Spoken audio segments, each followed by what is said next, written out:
إن الحمد لله نحمده ونستعينه ونستغفره ونعوذ بالله من شرور أنفسنا ومن سيئات أعمالنا من يهده الله فلا مضل له ومن يضلل فلا هادي له أشهد أن لا إله إلا الله وحده لا شريك له وأشهد أن محمدا عبده ورسوله صلى الله عليه وسلم أما بعد فإن خير الحديث كتاب الله وخير الهدي هدي محمد صلى الله عليه وسلم وشر الأمور محدثاتها وكل محدثة بدعة وكل بدعة ضلالة وكل ضلالة في النار. اللهم صل على محمد وعلى آل محمد كما صليت على إبراهيم وعلى آل إبراهيم إنك حميد مجيد.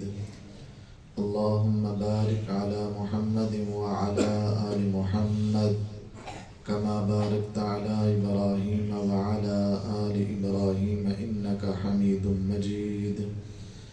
أعوذ بالله السميع العليم من الشيطان الرجيم. بسم الله الرحمن الرحيم. يا أيها الناس اتقوا ربكم الذي خلقكم من نفس واحدة وخلق منها زوجها وبث منهما رجالا كثيرا ونساء واتقوا الله الذي تساءلون به والأرحام إن الله كان عليكم رقيبا. يا أيها الذين آمنوا اتقوا الله حق تقاته ولا تموتن إلا وأنتم مسلمون. يا أيها الذين آمنوا اتقوا الله وقولوا قولا سديدا يصلح لكم أعمالكم ويغفر لكم ذنوبكم ومن يطع الله ورسوله فقد فاز فوزا عظيما. ہر قسم کی حمد و ثنا، تعریفات، تکبیرات، تسبیحات، تمجیدات اللہ مالک الملک ذوالجلال والاکرام کی ذات بابرکت کے لیے جو پوری کائنات کا خالق و مالک، مشکل کشا، حاجت روا، داتا اور غوث اعظم ہے. درود و سلام آقا دو جہاں، پیغمبر مجتبی، مقتدی و پیشوا، امت مسلمہ کے رہنما، جن کا نام نامی اسم گرامی جناب محمد الرسول اللہ صلی اللہ علیہ وسلم ہے. سامعین محترم، آج کے خطبہ جمعۃ المبارک میں آپ احباب کے سامنے صحیح بخاری اور صحیح مسلم کی ایک متفق علیہ روایت آپ احباب کے سامنے پیش کرنا چاہتا ہوں، جس کے راوی حضرت ابو ہریرہ رضی اللہ تعالی عنہ ہے. دعا ہے رب ذوالجلال مجھے صحیح معنوں میں بیان کرنے اور ہم سب کو اس پر عمل پیرا ہونے کی توفیق عطا فرمائے. حضرات، وہ حدیث مبارکہ کہ جس کے اندر اللہ کے نبی صلی اللہ علیہ وسلم نے 7 قسم کے افراد کو قیامت کے دن اللہ کے عرش کا سائے کا حقدار بنایا ہے. آپ نے فرمایا قیامت کا دن ہوگا، نفسا نفسی کا عالم ہے، اور اس دن اللہ 7 قسم کے افراد کو اپنے عرش کا سایہ نصیب کرے گا. 7 یظلہم اللہ فی ظلہ یوم لا ظل الا ظلہ. جس دن اللہ کے عرش کے علاوہ کوئی سایہ نہیں ہوگا، اس دن اللہ 7 قسم کے افراد کو اپنے عرش کا سایہ نصیب کرے گا. حضرات، وہ دن اتنا بڑا ہے کہ جب اس کے بارے میں سنتے ہیں تو دل دہل جاتے ہیں کہ وہ 50,000 سال کا اتنا بڑا دن. اللہ قرآن میں فرماتے ہیں تعرج الملائکۃ والروح فی یوم کان مقدارہ 50,000 سنہ. وہ دن 50,000 سال کا دن ہے. جی ہاں، وہ 50 سال کا نہیں، 50 سال کا نہیں، 50,000 سال کا دن ہے. اور وہ کوئی معمولی سا دن نہیں، بڑا ہولناک اور بڑا انسان کے کلیجے وہ اس کو باہر نکال دینے والا دن ہے۔ اللہ کے نبی صلی اللہ علیہ وسلم نے بھی اپنی امت کو ڈرایا، اور اللہ نے اپنے قرآن کے اندر اس کا تھوڑا سا منظر بیان کیا۔ فَكَيْفَ تَتَّقُونَ إِن كَفَرْتُمْ يَوْمًا يَجْعَلُ الْوِلْدَانُ شِيبًا، کہ اس دن چھوٹے چھوٹے بچے اس کے غم کی وجہ سے بوڑھے ہو جائیں گے۔ اتنا خوفناک اور خطرناک دن ہے۔ تو وہ 50,000 سال کا دن کہ جس دن کوئی کسی کے کام نہیں آئے گا، ایسے حالات میں اللہ 7 قسم کے افراد کو اپنے عرش کا سایہ نصیب کریں گے۔ پہلا خوش نصیب، پہلا وہ افراد ہیں الامام العادل، عدل و انصاف کرنے والے حکمران، ذمہ دار، وزیر اور سربراہ، جو اپنے رعایا پر، اپنے ماتحت افراد پر عدل و انصاف کرنے والے ہیں۔ قیامت والے دن اللہ ایسے لوگوں کو اپنے عرش کا سایہ نصیب فرمائیں گے۔ اللہ رب العالمین نے قرآن مجید کے اندر بھی اپنے انبیاء کو، جن کو اللہ نے خلافت دی اور وہ اپنا نظام سنبھالا، اقتدار سنبھالا نبوت کے دور میں ہی، ان کو بھی اللہ نے عدل و انصاف کا حکم دیا۔ یا داود انا جعلناک خلیفۃ فی الارض فاحکم بین الناس بالحق، اے داود علیہ السلام، ہم نے آپ کو زمین کے اندر بادشاہت دی، خلافت دی، آپ بھی دنیا کے اندر عدل و انصاف کے ساتھ فیصلہ کریں۔ تمام مومنین کو بھی حکم یہی ہے، ان اللہ یأمرکم ان تؤدوا الامانات الی اہلہا وَإِذَا حَكَمْتُمْ بَيْنَ النَّاسِ أَن تَحْكُمُوا بِالْعَدْلِ، اللہ آپ کو حکم دیتے ہیں کہ جب آپ لوگوں کے درمیان کسی بات کا فیصلہ کریں، اللہ اگر آپ کو صدارت، وزارت، عہدہ، آپ کو کوئی بڑا منصب دے دے اور آپ اپنے رعایا کے درمیان کوئی بھی فیصلہ کریں تو آپ عدل و انصاف پر کریں۔ اور جو عدل و انصاف کرنے والا ہے، نبی کائنات علیہ السلام نے فرمایا ان المقسطین عند اللہ علی منابر من نور عن یمین عرش الرحمن، کہ جو لوگ اپنی رعایا کے ساتھ، جو حکمران، جو صدارت، وزارت کے عہدوں پر بیٹھنے والے اپنے رعایا کے ساتھ عدل و انصاف کرتے ہیں، قیامت کے دن وہ اللہ کے دائیں طرف، اللہ کے دونوں ہاتھ دائیں ہیں، اور اللہ کے دائیں جانب وہ نور کے ممبروں پر وہاں پر تشریف فرما ہوں گے۔ یہ اللہ نے ان کے لیے اعزاز رکھا ہے جو اپنے رعایا کے ساتھ عدل و انصاف کرتے ہیں۔ اور ایک روایت میں آتا ہے، اور اس کے علاوہ جو شخص جس چیز کا مالک ہے، وما ولو، جو چیزیں اس کے ماتحت ہے، وہ چند افراد ہوں یا ایک بڑا سیٹ اپ ہو، وہ جہاں پر بھی ہے، اگر لوگ اپنے ماتحت افراد کے ساتھ، حکمران اپنے رعایا کے ساتھ عدل و انصاف کرے گا تو قیامت کے دن اللہ ایسے لوگوں کو اپنے عرش کا سایہ نصیب فرمائیں گے۔ لیکن جو لوگ، جو وزارت والے، صدارت والے، عہدے والے اور حکمران اپنے ماتحت افراد سے عدل و انصاف نہیں کرتے، نبی کائنات علیہ السلام نے ان کے لیے یہ بہت سخت وعید بھی سنائی ہے۔ آپ نے فرمایا ما من عبد یسترعیہ اللہ رعیتا، اللہ نے جس شخص کو رعایا کا حکمراں بنایا، یموت یوم یموت وہو غاش بین الناس، اور جس دن بھی وہ فوت ہوا، اگر وہ اپنی عوام کو دھوکہ دے رہا ہے، غلط بیانی کر رہا ہے، جھوٹ کر رہا ہے، فراڈ مار رہا ہے ان کے ساتھ، اور ان کے ساتھ عدل و انصاف سے کام نہیں لے رہا، ایسے لوگوں کے لیے الا حرم اللہ علیہ الجنہ، اللہ نے ایسے حکمرانوں کے لیے، ایسی صدارت اور وزارت والے بڑے عہدوں والوں کے لیے اللہ نے جنت کو حرام کر دیا ہے۔ تو یہ بڑا حساس معاملہ ہے۔ اگر اللہ نے آپ کو بڑا عہدہ دیا ہے، ماتحت افراد کے ساتھ عدل و انصاف کریں، اللہ کے عرش کے سائے کے حقدار بن جائیں گے۔ اگر آپ ناانصافی کریں گے، دھوکہ دہی کریں گے، غلط بیانی کریں گے، تو اللہ نے ایسے افراد کے لیے جنت کو حرام کر دیا ہے۔ دوسرے وہ خوش نصیب انسان جن کو قیامت کے دن اللہ اپنے عرش کا سایہ نصیب فرمائے گا۔ آپ نے فرمایا وَشَابٌ نَشَأَ فِي عِبَادَةِ اللَّهِ، وہ نوجوان جس کی جوانی کے لمحات اللہ کی عبادت میں گزرے۔ یہ جوانی کا مرحلہ بڑا حساس مرحلہ ہوتا ہے. نوجوان سمجھتا ہے یہ جوانی ایک مستانی ہے، جوانی موج مستی کا وقت ہے، ابھی عمر بڑی پڑی ہے. وہ اسی اپنے گمان کے اندر اپنے خواہشات کے پیچھے چلتے ہوئے رب ذوالجلال کی بڑی نافرمانیاں کر بیٹھتا ہے.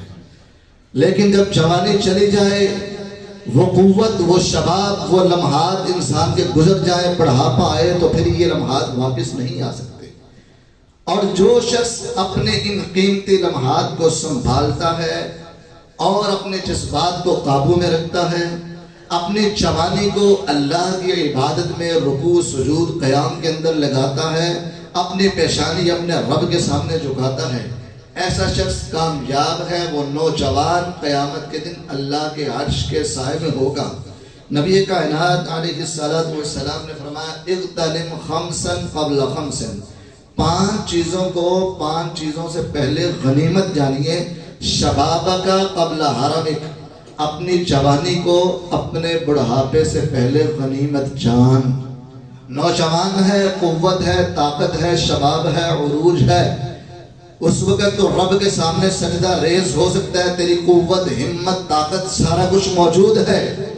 آج ان بوڑھوں سے پوچھ جن کے جسم کے درد ہیں، گھٹنے جوڑ درد ہیں، وہ زمین پر سجدہ ریز نہ ہو سکے، لمبے قیام نہ کر سکے.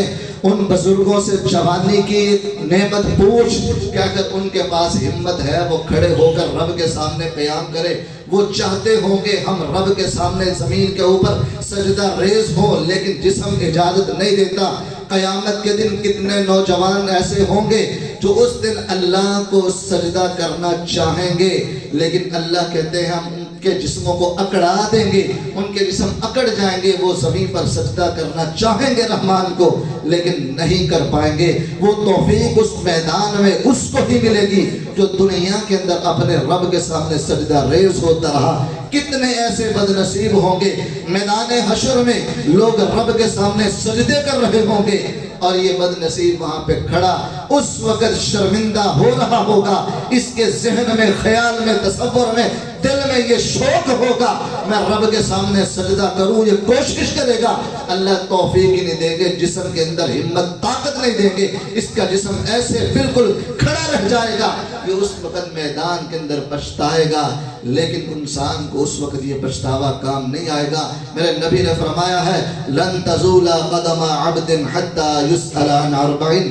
انسان نے اپنی زندگی گزار لی، میدان حشر میں رب کی عدالت میں پہنچے گا، اللہ کھڑا کریں گے، سوال و جوابات ہوں گے.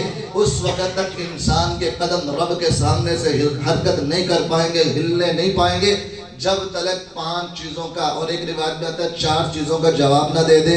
ان میں سے ایک بات وعن شبابی فیما ابلا، اللہ پوچھیں گے بتا میرے بندے میں نے تجھے جوانی دی، عروج دیا، ہمت دی، طاقت دی، بتا میری وہ نعمت کہاں پہ کھپا کے آیا ہے. تیری جوانی میرے سامنے رکوع اور سجود میں گزری، مساجد اور مدارس میں گزری، دین کی دفاع کے لیے گزری، یا تیری زندگی، تیری جوانی چوکوں چوراہوں میں، سینمے تھیٹروں میں، کلبوں میں، یا سوشل میڈیا پہ فحشائی اور فحاشی اور عریانی کے معاملات میں؟ بتا تیری زندگی کہاں پہ گزری ہے. اے انسان اپنی جوانی کا اسپیشل الگ سے مجھے حساب دے. وعن عمرہ فیما افنا، پوری زندگی کا حساب تو الگ سے ہوگا. تجھے ہم نے اتنی زندگی دی، 60 سالہ، 70 سالہ، 80 سالہ، وہ ساری زندگی کا حساب تو دینا ہی دینا ہے، لیکن اسپیشل الگ سے انسان کی جوانی کا اس سے پوچھا جائے گا کہ اپنی جوانی کے بارے میں بتلا، وہ قوت کے، شباب کے ایام تو کیسے گزار کے آیا ہے، وہ زندگی تیری کیسے گزری ہے. تو جو انسان تو اس جوانی کو سنبھال کے اللہ کے راستے میں چلا رہا ہے مبارکباد کا مستحق ہے. جو اس کے برعکس ہیں لمحہ فکریہ ہے. اور دعوت فکر دینا چاہوں گا اپنے سمیت بقیہ بھائیوں کو بھی کہ وہ اللہ کے راستے کی طرف آ جائیں، دین کی طرف آ جائیں، اپنی جوانیوں کو سنبھالیں. یہ زندگیاں محدود ہیں، چند ایام ہیں، آنکھ جھپکنے کے پل گزر جائیں گے، پھر آپ پچھتائیں گے ابھی کل ہی تو میرے پاس جوانی تھی، آج وہ شباب وقت گزرا، بڑھاپا آ گیا، اب میں کیا کروں؟ اے انسان، بعد میں پچھتاوا تیرے کچھ کام نہیں آئے گا۔ آج نوجوانوں اپنی جوانی کو سنبھال لو، قیامت کے دن اللہ کے عرش کے سائے کے مستحق بن جاؤ گے۔ اگر آج اپنی جوانیاں برباد کر لی، اس کو موج مستی میں گزار دیا، رنگینیوں کے اندر اس کو گوا دیا، پھر بعد میں انسان کے لیے سوائے پچھتاوے کے کچھ نہیں ہوگا۔ نبی کائنات علیہ السلام نے تیسرے وہ افراد جن کو اللہ قیامت کے دن عرش کا سایہ نصیب فرمائیں گے، اللہ کے نبی نے فرمایا وَرَجُلٌ قَلْبُهُ مُعَلَّقٌ بِالْمَسَاجِدِ، وہ لوگ جن کے دل اللہ کے گھروں کے ساتھ، مساجد کے ساتھ جڑے ہوئے، ان کا جی چاہتا ہے کب اذان ہو ہم رب کے گھر میں آ جائیں۔ ان کی کوشش ہوتی ہے کہ ہم اللہ کے گھر کو آباد کریں، اللہ کے گھر کے ساتھ تعاون کریں، اللہ کے گھر میں جائیں، اللہ کے گھر کے اندر ہم عبادات کریں۔ یہ ان کی کوشش ہے جن کے دل مساجد کے ساتھ جڑے ہوئے ہیں۔ ایسے لوگ کل قیامت کے دن اللہ کے عرش کے سائے میں ہوں گے۔ میرا نبی نے فرمایا من توضأ وجاء الى المسجد فهو زائر الله عز وجل وحق على المدور ان يكرم الزائر، جو انسان وضو کرتا ہے اور مسجد میں آتا ہے، ایسا اہتمام کر کے مسجد میں آنے والا فهو زائر الله عز وجل، وہ اللہ عز وجل کا مہمان ہوتا ہے۔ وحق المزور، اور میزبان پر اللہ پر حق ہے ان یکرم الزائر، کہ وہ آنے والے اپنے مہمان کی عزت کرے، احترام کرے، اللہ اس کی مہمان نوازی کرے۔ اللہ اپنے بندے کی کیسی مہمان نوازی کرتے ہیں؟ میرے نبی نے فرمایا من غدا الى المسجد او راح، جو انسان صبح کے وقت یا شام کے وقت، مطلب جب بھی اللہ کے گھر میں آتا ہے، اعد اللہ له فی الجنت نزلا کلما غدا او راح، جب بھی صبح و شام وہ اللہ کے گھر میں آتا ہے، اللہ اس کی مہمان نوازی جنت کے اندر تیار کر رہے ہوتے ہیں۔ یہ صبح کے وقت اگر رب کے گھر میں آیا، مسجد میں آیا، اگر یہ سمجھے میرے لیے کیا ہے، تو نبی کائنات نے فرمایا اس کے آنے کے بدلے میں اللہ نے جنت کے اندر اس کی مہمان نوازی کے لیے سامان مہیا کر دیا ہے، اللہ وہاں پر تیاری کر رہے ہیں۔ میرے آقا نے فرمایا بشر المشائین فی الظلم بالنور التام الی المساجد، جو لوگ مساجد کے اندر اندھیروں میں آتے ہیں، صبح فجر کے وقت تاریکیوں میں آئے، رات کے وقت اندھیروں میں آئے، اللہ رب العالمین کی طرف سے ایسے لوگوں کو خوشخبری ہے کہ آج دنیا کے اندر اندھیروں میں اللہ کے گھر میں آتے ہیں، قیامت کے دن اللہ جب اندھیرے ہوں گے ایسے لوگوں کو روشنیاں عطا فرما دے گا۔ ایسے لوگوں کے لیے خوشخبریاں ہیں، وہ لوگ جو اللہ کے گھروں کے ساتھ محبت کرتے ہیں، پیار کرتے ہیں، قیامت کے دن ایسے لوگوں کے لیے اللہ نے اپنے عرش کا سایہ محفوظ کر رکھا ہے۔ چوتھی قسم کے وہ افراد جن کو اللہ اپنے عرش کا سایہ نصیب فرمائیں گے، وَرَجُلَانِ تَحَابَّا فِي اللَّهِ اجْتَمَعَا عَلَيْهِ وَتَفَرَّقَا عَلَيْهِ، وہ دو افراد جو آپس میں ملاقات کرتے ہیں تو صرف اللہ کی رضا کے لیے، اللہ کی محبت کے لیے، اگر آپس میں نفرت کرتے ہیں، جدا ہوتے ہیں، تو اس کے اندر بھی اللہ کی رضا کے لیے کہ یہ اللہ کے دین سے محبت کرنے والا ہے، میں اس سے محبت کرتا ہوں، یہ رب کا باغی دشمن نافرمان اللہ کے احکامات کو ٹھکرانے والا ہے، میرا اس سے کوئی پیار، کوئی محبت، کوئی لین دین نہیں ہے، میری اس کے ساتھ نفرت ہے صرف اس لیے کہ یہ میرے رب کا نافرمان ہے۔ جو دو افراد اللہ کی رضا کے لیے آپس میں محبت کریں، اللہ کی رضا کے لیے آپس میں نفرت کریں، ایسے لوگوں کے لیے اللہ نے قیامت کے دن اپنے عرش کا سایہ نصیب رکھا ہے۔ یہ محبتیں دنیا کے اندر کئی طرح کی ہے، کوئی کسی کے مال کو دیکھ کر وہاں پر جناب اپنا تعلق بناتا ہے، محبتیں بناتا ہے، کوئی حسن دیکھ کر، کوئی ٹھاٹ بھاٹ دیکھ کر، کوئی کسی کا بینک بیلنس دیکھ کر۔ خوش نصیب وہ شخص ہے کہ جو اللہ کی رضا کے لیے، اللہ کے دین کے لیے، اللہ کے لیے کسی بھائی سے محبت کرے، ایسا انسان خوش نصیب ہے، اس کے لیے اللہ نے بڑا اجر و ثواب رکھا ہے۔ وہ دن جس دن ماں یوم تذہل کل مرضعۃ عما ارضعت وتضع کل ذات حمل حملها، کہ ماں اپنے بچوں کو دودھ پیتے ہوئے بچوں کو گودوں سے یوں اچھال دیں گی، ولا تزر وازرۃ وزر اخرى، کوئی کسی کے کام نہیں آئے گا. بھائی چھوڑ جائے گا, ماں چھوڑ گئی, باپ چھوڑ گیا, ہمسائے, رشتہ دار, عزیز و اقارب, دوست و احباب, کوئی کام نہیں آئے گا. ایسے حالات میں اللہ آواز دیں گے, أين المتحابون بجلالي اليوم أظلهم في ظلي يوم لا ظل إلا ظلي. دنیا کے اندر میری وجہ سے محبت کرنے والے کہاں پہ ہیں؟ آؤ, آج تمہارا رب تمہیں اپنے عرش کے سائے میں جگہ دینا چاہتا ہے. تو دنیا کے اندر اپنے بھائی سے محبت کرتا تھا اور تیری محبت کا معیار میں رب ذوالجلال ہوتا تھا کہ تجھ سے محبت اس لیے ہے کہ تو رب کے سامنے سجدہ ریز ہوتا ہے. میں تجھ سے محبت اس لیے کرتا ہوں تو رب کے دین کا خادم ہے. میں تجھ سے محبت اس لیے کرتا ہوں تو اللہ کے دین کا یہ دفاع کرنے والا ہے. میں اس لیے محبت کرتا تھا. آج رب ذوالجلال تیری اس محبت کا مول ڈالتے ہیں.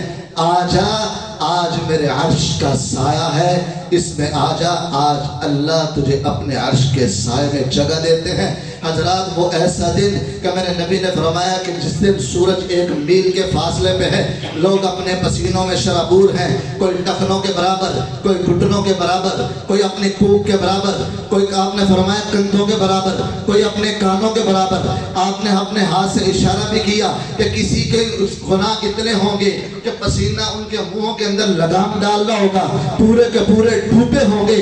ایسے حالات میں کتنا وہ خوش نصیب انسان ہوگا کہ مالک رب ذوالجلال اس کو صدا لگائے, آواز دیں, این المتحابون بجلالی. اور دنیا کے اندر اپنے محبتوں کا معیار میں رب ذوالجلال جو ٹھہرانے والوں, آؤ آج اس دنیا کے اندر جب جہاں پہ تم چھوڑ آئے ہو, اس میدان کے اندر جب کوئی تیرا نہیں بن رہا, جس رب کے لیے تو نے محبتیں کی ہیں, تیرا رب زندہ اور جاوید ہے, اللہ تیری قدر کرتا ہے. آجا, آج میرے عرش کے سائے میں آجا. نبی کائنات علیہ السلام نے فرمایا, قال اللہ تبارک و تعالی, اللہ رب العالمین فرماتے ہیں, وجبت محبتی للمتحابین فیہ, میری محبت ایسے افراد کے لیے واجب ہو گئی جو آپس میں محبت اللہ کی رضا کے لیے کرتے ہیں. والمتجالسین فیہ, میں رب ذوالجلال کی محبت ایسے لوگوں کے ساتھ واجب ہو گئی جو میں اللہ کے رضا کے لیے آپس میں ملاقات کرتے ہیں, بیٹھتے ہیں. والمتزاورین فیہ, میں اللہ کی محبت اس بندے کے لیے واجب ہو گئی جو میں رب ذوالجلال کی وجہ سے آپس میں ایک دوسرے سے ملاقات کے لیے جاتے ہیں. والمتبازلین فیہ, میں اللہ کی محبت اس بندے کے لیے بھی واجب ہو گئی جو اللہ کی رضا کے لیے آپس میں دوسرے بھائیوں کو دیتے لیتے ہیں, محبت کرتے ہیں, تحفے تحائف دیتے ہیں, اس لیے کہ میرا اس کے ساتھ اللہ کی رضا کی وجہ سے محبت ہے, تعلق ہے, رشتہ ہے, ناتا ہے. حدیث مبارکہ کے اندر حضرات انتہائی اختصار کے ساتھ جانا چاہتا ہوں, وقت تھوڑا, وگرنہ اس کے اندر ایک روایت آتی ہے سابقہ امتوں کے اندر ایک شخص دوسرے بھائی سے ملاقات کے لیے جا رہا تھا. آسمانوں سے رب ذوالجلال نے جب یہ منظر دیکھا, اللہ نے فرشتہ بھیجا, وہ اس ساتھی کے راستے میں بیٹھتا ہے, پوچھتا ہے ارے کدھر جا رہا ہے؟ کہا فلاں بستی کے اندر ایک شخص کو ملنے جا رہا ہوں. ارے تیرا اس سے کیا رشتہ ناتا ہے؟ کہتا ہے میں صرف اللہ کی رضا کے لیے اس سے محبت کرتا ہوں, اس لیے ایک بستی سے نکل کر دوسری بستی میں اس سے ملاقات کے لیے جا رہا ہوں. ارے دنیا کا کوئی مال و دولت, کوئی لالچ ہے؟ کہا نا, ایسی کوئی بات نہیں, یہ میرے سفر کا مقصد صرف رب ذوالجلال کی رضا ہے. فلاں اللہ کا بڑا اچھا بندہ ہے, وہ اللہ کے ساتھ محبت کرنے والا, میں اس سے محبت کرنے والا. اس فرشتے نے اس کو بتلایا, پھر مبارکباد ہے, رب ذوالجلال کی محبتیں تیرے لیے ہیں, میں رب ذوالجلال کی طرف سے پیغام لانے والا ہوں. اللہ فرماتے ہیں ایسے لوگوں کو بتلا دو جو دنیا کے اندر لوگوں سے اللہ کی رضا کی وجہ سے محبت کرتے ہیں. اللہ کہتے ہیں انا احبہم, میں خود رب ذوالجلال ایسے لوگوں سے محبت کرتا ہوں. حضرات اپنے محبتوں کا معیار علماء سے رکھیں, دینداروں سے رکھیں, اسلام کا نام لینے والوں سے رکھیں. اپنے محبتوں کا معیار اللہ رب العالمین کی رضا ہونی چاہیے, تو ایسے لوگ قیامت کے دن اللہ کے عرش کے سائے میں ہوں گے. 5ویں قسم کے وہ افراد, وَرَجُلٌ دَعَتْهُ امْرَأَةٌ ذَاتُ مَنْصَبٍ وَجَمَالٍ فَقَالَ إِنِّي أَخَافُ اللَّهَ, وہ شخص جس کو کوئی عہدے والی خوبصورت خاتون اگر برائی کی دعوت دے, اس کے عہدے کو نہ دیکھے, اس کے خوبصورتی کو اپنے پاؤں کی ٹھوکر پہ رکھے اور یہ بات کہے انی اخاف اللہ۔ بی بی تیرا حسن اپنی جگہ پہ، تیرا جمال اپنی جگہ پہ، تیری کشش اپنی جگہ پہ، تیرے عہدے ٹھاٹ باٹ اپنی جگہ پہ، لیکن میں نے بھی ایک دن مرنا ہے، میرے جسم سے روح پرواز ہونی ہے، ایک دن میں نے اپنے رب کے سامنے کھڑا ہو کر جواب دینا ہے۔ میں نے جوانی کو مستانی نہیں بنانا، میں نے جوانی کو رب کے راہ میں گزارنا ہے۔ جو شخص یہ ٹھکرا کے باتیں یہ بات کہے انی اخاف اللہ، میں اپنے اللہ سے ڈرتا ہوں جو اپنی عزت کی حفاظت کرے، ایسا شخص قیامت کے دن اللہ کے عرش کے سائے میں ہوگا۔ نبی کائنات علیہ السلام نے ایک روایت بیان کی کہ 3 افراد راستے میں جا رہے تھے، مشہور و معروف واقعہ ہے۔ اچانک بارش آتی ہے، وہ بارش کے لیے بچتے ہوئے ایک غار میں پناہ لیتے ہیں۔ غار کے اندر پناہ لی، پہاڑ سے پتھر گرا، غار کے منہ کے اوگے آ گیا، راستہ بند ہو گیا، مشاورت ہونے لگی کیا کیا جائے۔ بات یہ تھا بھائی اپنے وہ نیک اعمال جو خالصتاً اللہ کے رضا کے لیے کیے ہیں آج وہ رب کے سامنے پیش کرو، شاید اللہ ہمارا یہ پتھر غار کے منہ سے ہٹا دے، ہماری زندگیاں بچ جائیں۔ جو لوگ یہ بات کہتے ہیں انی اخاف اللہ وہ مستجاب الدعوات ہوتے ہیں، ان میں سے ایک شخص نے کہا مالک تو جانتا ہے میری ایک کزن تھی اور میں اس کے ساتھ شدید محبت کرتا تھا، جس طرح نوجوان محبت کرتے ہیں، میں برائی کا ارادہ رکھتا تھا، میں نے اس کو دعوت دی، اس نے انکار کیا، اس نے کہا جب تک 100 دینار نہیں دو گے اس وقت تک قریب نہیں آنے دوں گی۔ میں نے محنت کوشش کر کے 100 دینار اکٹھے کیے، اس کے پاس پہنچا، اس کو دیے، اور جب قربت اختیار کرنے لگا اس عورت نے مجھے ایک جملہ کہا اتق یا عبد اللہ، اے اللہ کے بندے اللہ سے ڈر جا، میری عزت کو پامال نہ کر، مولا تو جانتا ہے ایسے موقع پر جب میں سب کچھ کر سکتا تھا صرف اس لیے میں نے چھوڑ دیا کہ تیرا ڈر میرے دل میں پیدا ہو گیا، میں نے پھر کہہ دیا انی اخاف اللہ، اللہ میں تیرے سے ڈرتا ہوں، میں یہ اپنی برائی چھوڑتا ہوں۔ سارے وسائل موجود تھے، سارے معاملات موجود تھے، اسباب موجود تھے، صرف تیرے ڈر سے میں نے چھوڑا ہے، اگر وہ میرا عمل قابل قبول ہے پتھر ہٹا دے۔ میرے نبی نے فرمایا وہ پتھر ہٹ گیا۔ اللہ ایسے لوگوں کو مستجاب الدعوہ بنا دیتے ہیں جو اپنے نفس کی حفاظت کرتے ہیں۔ چھٹے قسم کے افراد وَرَجُلٌ تَصَدَّقَ بِصَدَقَةٍ فَأَخْفَاهَا حَتَّى لَا تَعْلَمَ شِمَالُهُ مَا تُنْفِقُ يَمِينُهُ۔ حضرات وہ شخص جو اللہ کے راستے میں خفیہ طور پر صدقہ کرتے ہیں، اتنا چھپاتے ہیں دایاں ہاتھ صدقہ کرے بائیں ہاتھ کو پتہ نہ ہو، یعنی یہ ہے کہ کسی دوسرے افراد کو بتائے بغیر جو شخص چھپا کر صدقہ کرتا ہے اس کی تشہیر نہیں کرتا، میری طرف سے یہ ہے میری طرف سے وہ ہے، یہ میں نے ایسے کر دیا، تصاویر بنائی جائے، ویڈیو بنائی جائے، میں نے فلاں کو یہ دے دیا، میں نے فلاں کے ساتھ یہ تعاون کر دیا، ایسی بات ہرگز نہیں۔ حتی لا تعلم شمالہ ما تنفق یمینہ، بائیں ہاتھ کو معلوم نہیں دائیں ہاتھ نے کیا دیا ہے۔ ایسے لوگ قیامت کے دن اللہ کے عرش کے سائے میں ہوں گے۔ ہاں انسان چھپا کر صدقہ کرے وہ زیادہ بہتر ہے، اگر واضح کر کے دے دے نیت خالصتاً اللہ کے رضا کی ہو وہ بھی جائز ہے۔ رب کا قرآن کہتا ہے ان تبدوا الصدقات فنعما ہی وان تخفوها وتؤتوها الفقراء فهو خیر لکم، اگر چھپا کر دو گے وہ زیادہ بہتر ہے، اگر ظاہر بھی کر دو لیکن خالصتاً رضا اللہ کے لیے ہو وہ بھی تمہارے لیے ٹھیک ہے، جائز ہے، اس کے اندر بھی اجازت موجود ہے۔ لیکن جو شخص چھپا کر دیتا ہے صدقۃ السر تطفئ غضب الرب، جو انسان چھپا کر صدقہ کرتا ہے وہ اللہ کے غضب کو ٹھنڈا کر دیتا ہے۔ اس لیے کوشش کرو جب صدقہ دو تو چھپا کر دو، خالصتاً اللہ کے رضا کے لیے دو، نیت خالص ہونی چاہیے، ریاکاری ملاوٹ اس کے اندر موجود نہ ہو۔ ایسے لوگ اللہ کے عرش کے سائے میں ہوں گے۔ ساتویں قسم کے وہ افراد وَرَجُلٌ ذَكَرَ اللَّهَ خَالِيًا فَفَاضَتْ عَيْنَاهُ، جو تنہائیوں میں بیٹھ کر خلوتوں میں بیٹھ کر اپنے گناہوں کو یاد کر کے رب کی رحمت کو یاد کر کے اللہ رحمان کو رحیم کو یاد کر کے اپنے گناہوں کو یاد کر کے رو دیتے ہیں، آنکھیں آنسو جاری کر دیتی ہیں، اللہ کے ڈر سے رو پڑتے ہیں۔ قیامت کے دن ایسے لوگوں کو بھی اللہ کے عرش کا سایہ نصیب ہوگا۔ نبی کائنات علیہ السلام نے فرمایا عینان لا تمسہما النار، 2 قسم کی آنکھیں ایسی ہیں جن کو قیامت کے دن آگ نہیں چھو سکے گی۔ ان میں سے ایک یہ ہے عین بکت من خشیت اللہ، وہ آنکھ جو تنہائیوں میں بیٹھ کر اپنے رب کے ڈر سے رو پڑی، آنسو بہ پڑے۔ وہ سمندروں کا مالک، وہ دریاؤں کا مالک، وہ اللہ رب العالمین جھیلوں کا مالک، اتنے بڑے دریا، پانی کا کوئی اس کے اندر کمی نہیں، اس رب کو پانیوں کی ضرورت نہیں۔ وہ سمندروں کا مالک انسان کی ایک آنسو کے قطرے کا اللہ مطالبہ کرتے ہیں۔ اے ابن آدم، اس دنیا کے اندر جوانی کے لمحات میں، اپنی دنیا کے اندر زندگی کے لمحات میں تو اللہ کے ڈر سے اپنی آنکھ سے ایک آنسو بہا دے۔ اللہ کے ہاں اس کی قیمت یہ دریاؤں سے، سمندروں سے، ان سے بہت زیادہ ہے۔ اللہ رب العالمین قیامت کے دن ایسی آنکھ کو جہنم کی آنکھ میں نہیں ڈالیں گے، اللہ بلکہ اپنے عرش کا سایہ نصیب فرمائیں گے۔ حضرات یہ صحیح بخاری اور مسلم کی روایت تھی، لیکن دو باتیں کر کے اپنی بات کو ختم کرتا ہوں انتہائی اختصار کے ساتھ۔ دو افراد اور بھی ہیں جن کو اللہ قیامت کے دن اپنے عرش کا سایہ نصیب فرمائے گا۔ وہ شخص جو کسی قرض دار کو، تنگ دست کو اگر قرض دیا ہے، پیسے دیے ہیں، اس کو مہلت دیتا ہے یا معاف کر دیتا ہے، اللہ نے ایسے شخص کے لیے بھی قیامت کے دن اپنے عرش کا سایہ رکھا ہے۔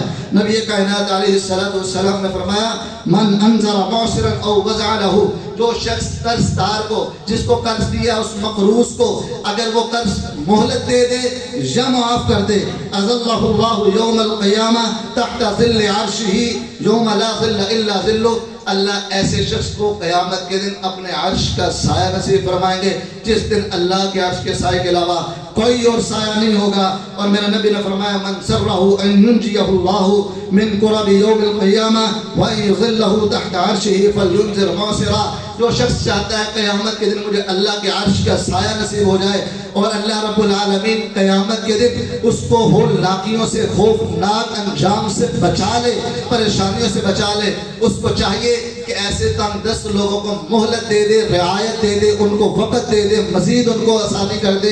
اللہ ایسے لوگوں کے لیے اپنے عرش کا سایہ رکھتے ہیں۔ سچا تاجر، اس کے لیے بھی اللہ نے عرش کا سایہ رکھا ہے۔ التاجر الصدوق مع السبعۃ فی ظل عرش اللہ عز وجل، جو انسان سچا ہے، تجارت کرتا ہے، سچائی کے ساتھ امانت داری، دیانتداری سے کام لیتا ہے، کل قیامت کے دن وہ بھی اللہ کے عرش کے سائے میں ہوگا۔ التاجر الصدوق الامین مع النبیین والصدیقین والشہداء، جو سچا تاجر ہے کل قیامت کے دن انبیاء کا، شہداء کا، صدیقین کا اللہ اس کو ساتھ نصیب فرما دیں گے۔